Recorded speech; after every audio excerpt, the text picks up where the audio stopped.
Las acciones valen más que las palabras.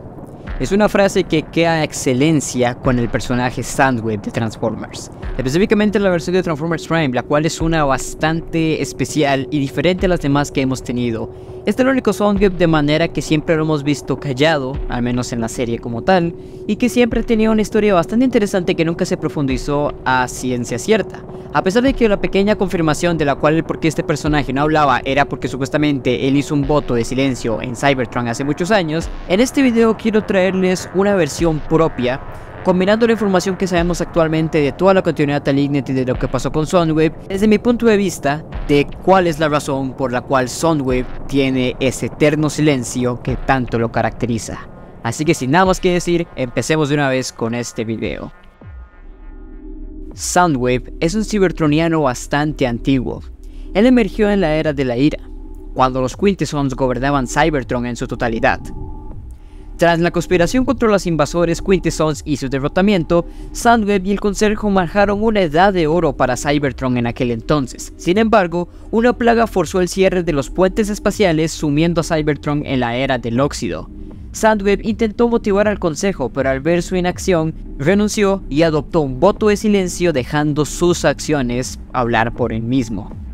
Muchos años después, Soundwave se volvió un gran gladiador en Kaon, y uno de los más reconocidos en ese entonces, un gran guerrero ágil y misterioso, hasta que una vez se enfrentó con el famoso gladiador Megatron. Y sin duda fue una gran batalla muy igualada, pero que por experiencia el ganador fue Megatron. Tan única fue este enfrentamiento y experiencia que Soundwave, después de tantos años, decidió romper su voto de silencio y volvió a hablar después de tantos años. Ambos desarrollaron un respeto mutuo por sus habilidades en el combate y una amistad muy fuerte y cercana.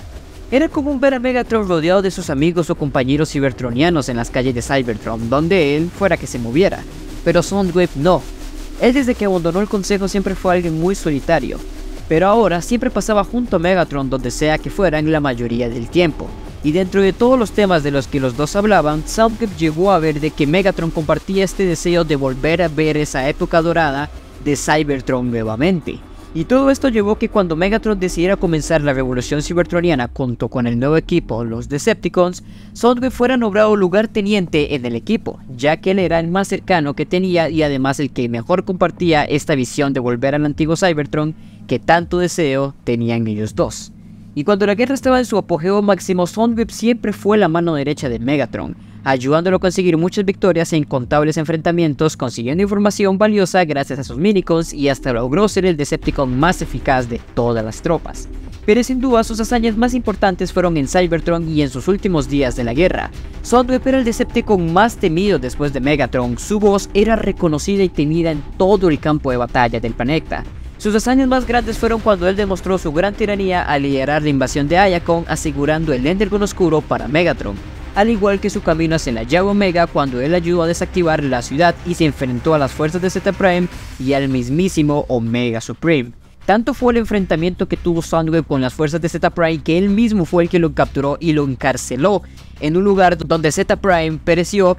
por los mismos resultados de Soundwave, ya que esto fue por una pelea que él mismo había tenido junto con sus minicons contra los Autobots que trataron de rescatar a Zeta pero que completamente fallaron el intento. Soundwave también contribuyó a restaurar a Trypticon y lo convirtió en la Nemesis, la nave personal de los Decepticons que sería por muchos años la oficial tal cual. Y cuando Cybertron cayó, Soundwave se unió a Megatron en su búsqueda del arca Autobot al final de la guerra. Pero cuando el gran agujero negro se llevó a todos los que se encontraban en ese enfrentamiento, los Decepticons quedaron perdidos. Muchos estaban esparcidos por el universo y sin un líder el cual han ser comandados. Obviamente sin Megatron el caos sería una de las cosas más habituales en la fila Decepticon. A pesar de que Soundwave era el lugarteniente de los Decepticons, al igual que Starscream, que también era otra opción para poder comandarlos, se encontraban perdidos, así que los Decepticons no tenían muchas opciones al estar varados y perdidos en todo el universo. Por su lado, Soundwave cayó en un planeta olvidado, identificado como 2M1207,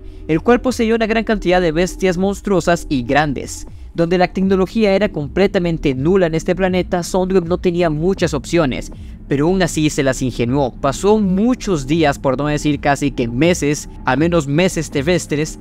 y en cierta manera logró escapar, con un gran sacrificio, el cual sería uno de sus minicons, el cual era Rumble, ya que este se sacrificó para poder servir como señal de ayuda, y así fue como los Decepticons lo encontraron. Sin embargo, entre todo el tiempo que pasó Soundwave abandonado en ese planeta sin Energon y con grandes daños, lo cual obligaron a combinar su cuerpo con varias de las especies de este planeta, así es como Soundwave llegó de nuevo a las tropas, pero de una manera muy diferente. Poseía un cuerpo mucho más flaco a diferencia del que tenía en Cybertron, su cara era completamente irreconocible, ya no tenía su voz como antes, tenía unos grandes tentáculos que muy probablemente fueron combinados de esta materia orgánica que tenían estas bestias de este planeta, combinada con la tecnología cybertroniana de un Soundwave mal herido.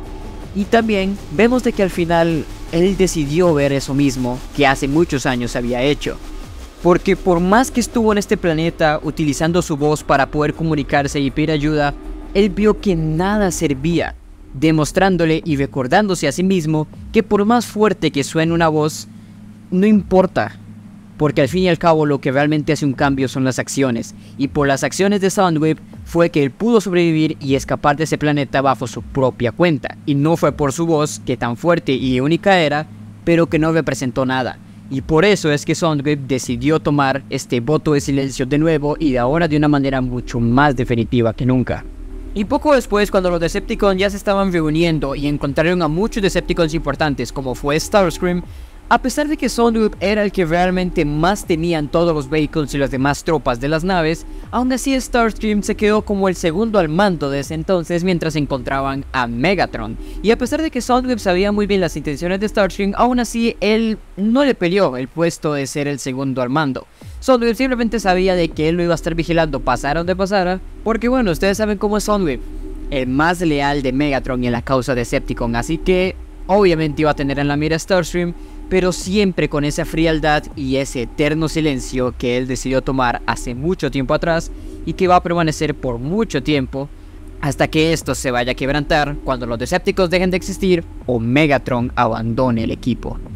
Y por eso es que Soundwave ha tenido este eterno silencio que tanto se le conoce en la continuidad de Linknet. Sin nada más que decir, gente, muchas gracias por ver este video. Díganme ustedes en los comentarios qué opinan sobre esta pequeña historia que traté de combinar con lo que se sabe dentro del lore oficial de Transformers de la continuidad de Linknet con Soundwave, con esta pequeña historia que hice sobre Soundwave perdiéndose en un planeta, donde explicaría el por qué tiene este nuevo cuerpo y por qué su voto de silencio fue tanto, porque ustedes pueden imaginarse la cantidad de eventos horribles que Soundwave tuvo que vivir en ese planeta, y el hecho de tener que sacrificar uno de sus minicons para poder encontrarse con los Decepticons nuevamente, creo que deja bastante claro que Soundwave no volvería a hablar nunca más, al menos de que fuera necesario. Así que sin nada más que decir, muchas gracias por ver este video, y recuerden, no importa qué situación de vida estén o quiénes sean ustedes, la vida siempre será mucho más de lo que pueden ver. Nos vemos.